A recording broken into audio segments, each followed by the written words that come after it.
شاعر کہتا ہے کہ مدینہ کاش اپنا بھی وطن ہوتا تو اچھا تھا. مدینہ کاش میرا سب سے پسندیدہ شعر. مدینہ کاش اپنا بھی وطن ہوتا تو اچھا تھا، وہی گلزار اپنا بھی چمن ہوتا تو اچھا تھا. اور نکل جاتا میرا بھی دم نبی کا نام لے لے کر، مدینے میں میرا گورو کفن ہوتا تو اچھا تھا. مدینے میں میرا گورو کفن ہوتا تو اچھا تھا. اور صحابہ کے سپاہی ہم زمانے بھر میں کہلائے، صحابہ کے سپاہی ہم زمانے بھر میں کہلائے، صحابہ کی طرح اپنا چلن ہوتا تو اچھا تھا. صحابہ کی طرح اپنا چلن ہوتا تو اچھا تھا. ہر عاشق رسول کی یہ تمنا ہے، کاش نبی کا روضہ ہماری نظروں کے سامنے ہو، زبان پہ نبی نبی کی صدائیں ہوں اور ملک الموت ہماری روح لے کر کے چلے جائیں. کتنا سہانا وقت ہوگا. اور بڑے قسمت والے ہوتے ہیں جو حضور کے شہر میں انتقال کرتے ہیں. انسان تڑپتا ہے کاش ہماری نظروں کے سامنے مصطفیٰ کا رخ زیبا ہو اور ہمیں موت آ جائے. بڑے قسمت والے لوگ ہوتے ہیں. عزیزان ملت اسلامیہ، رب نے ارشاد فرمایا ایحسب الانسان ان یترک سدی، کیا آدمی یہ گمان کرتا ہے، کیا آدمی اس گھمنڈ میں ہے کہ اسے آزاد چھوڑ دیا جائے گا؟ قرآن کہتا ہے کیا انسان اس گھمنڈ میں ہے کہ اسے آزاد چھوڑ دیا جائے گا، اس سے کوئی حساب و کتاب نہیں لیا جائے گا؟ نہیں، تم سے ایک ایک ذرے کے بارے میں پوچھ تاچھ ہوگی. ایک ایک ذرے کے بارے میں تم سے پوچھا جائے گا، اے انسان بتا تو دنیا کے اندر کیا کر کے آیا؟ میرے عزیزوں ذرا غور تو کریں. اللہ اکبر. قرآن ہمیں کتنی چیزوں کے لیے بتا رہا ہے کہ یہ چیز تمہیں کرنا ہے یا نہیں کرنا ہے. اللہ اکبر. لیکن ہم قرآن کی بات پر عمل کرنے کے لیے تیار نہیں ہیں. ذرا غور کیا جائے میرے عزیزوں. اللہ اکبر. دور حاضرہ کو ملاحظہ کیا جائے، دور حاضرہ کے لوگوں کو دیکھا جائے. انسان شریعت کے اللہ اکبر برعکس چلتا ہوا نظر آتا ہے. ہمیں ہمارے اندر شریعت کی بات کوئی نظر نہیں آتی ہے. اللہ اکبر. میرے عزیزوں ذرا غور تو کریں. قرآن مقدسہ ہمیں اللہ اکبر اعلان کر کے کہہ رہا ہے، اے انسان سن لے، اے انسان سن لے، اگر مصیبتیں تجھ پہ آ جائیں، اگر آفات تجھ پہ آ جائیں تو سن، یا ایھا الذین آمنوا استعینوا بالصبر والصلاۃ، اے ایمان والو نماز اور صبر سے مدد چاہو.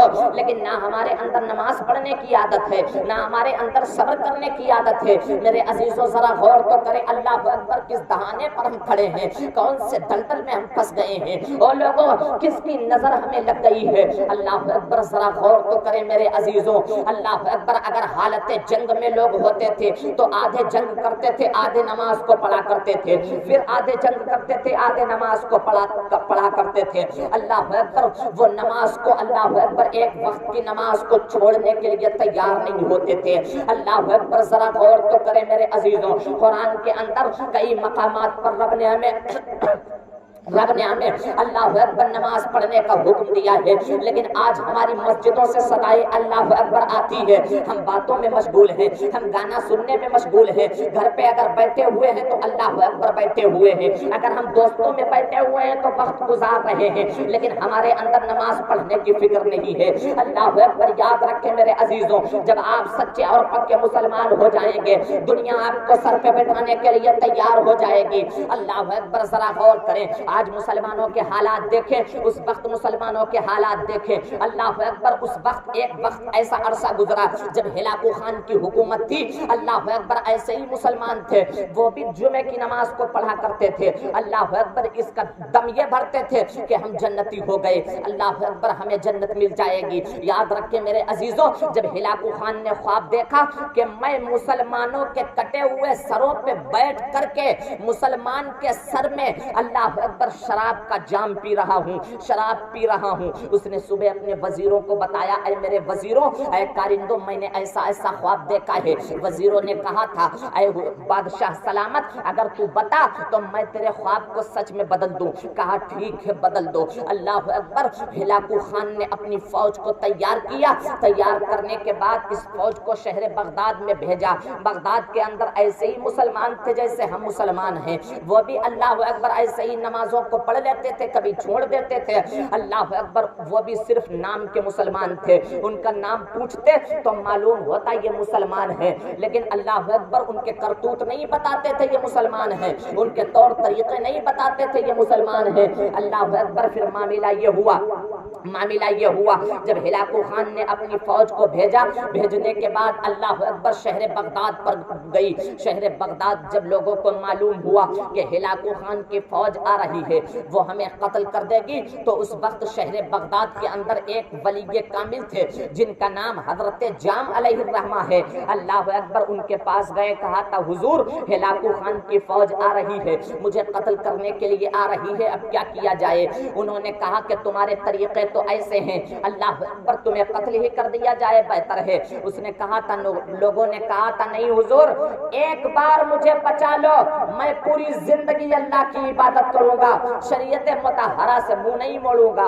حضرت جام کے پاس ایک پیالہ تھا، اللہ اکبر، مٹی کا پیالہ انہوں نے زمین پر پلٹ دیا، جیسے ہی وہ پیالہ پلٹا شہر بغداد کو چھپا لیا۔ جب ہلاکو کی فوج آئی، شہر بغداد کو تلاش کرتی رہی، لیکن شہر بغداد کہیں پر نظر نہ آیا۔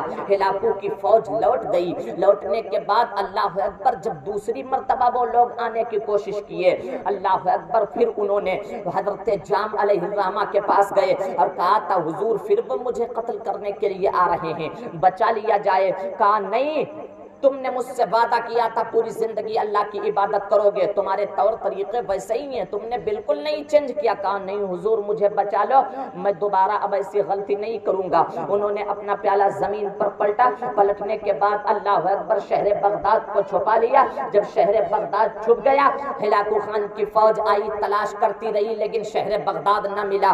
پھر تیسری مرتبہ اللہ اکبر جب ہلاکو کی فوج آئی، لوگ حضرت جام کے پاس گئے، انہوں نے کہا تھا نہیں، اب میں نہیں کر سکتا۔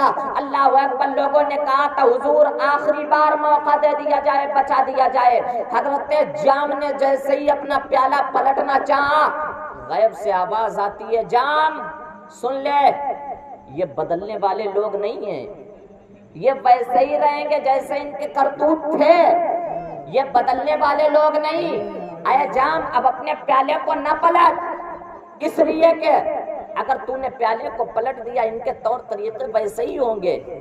اے جام سن لے، اب ان کے ساتھ میں تو بھی جام شہادت نوش کرنے کے لیے تیار ہو جا۔ اس واقعے سے ایک بات سمجھ میں آتی ہے، جب اللہ کا عذاب آتا ہے تو اس میں نیک بھی بچ نہیں پاتے ہیں، انہیں جام شہادت پینا پڑتا ہے۔